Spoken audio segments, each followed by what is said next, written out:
Il y a quelques jours, j'étais en pleine méditation et je me suis rendu compte que je me plains très régulièrement de ma vie actuelle.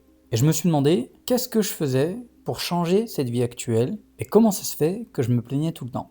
La raison est simple, si on se plaint de sa vie actuelle, c'est simplement parce qu'elle ne nous plaît pas.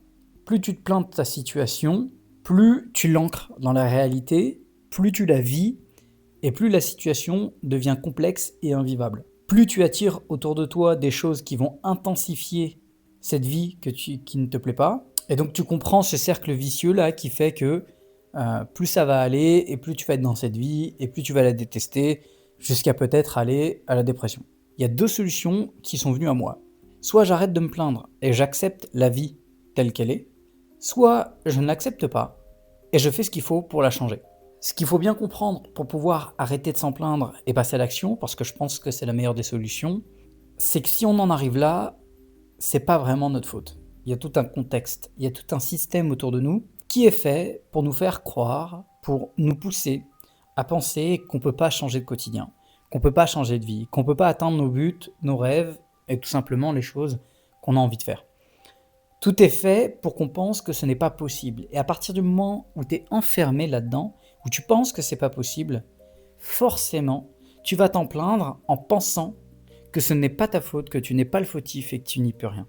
Donc le processus, en gros, pour moi, a été d'abord de comprendre que j'ai été enfermé dans un système et que je peux en sortir et que si j'ai envie de changer les choses, c'est possible. La première chose, c'est vraiment le mindset. Débloquer mon mental, débloquer mes croyances limitantes et être sûr que c'est possible. Ce qui m'a permis ensuite prendre une décision claire et précise et suivre le plan que je vais établir. Et c'est par exemple la raison pour laquelle je fais cette vidéo. Je suis en train de suivre un plan qui est de faire du contenu pour ensuite aider les gens. Et c'est en aidant les gens que je vais devenir libre.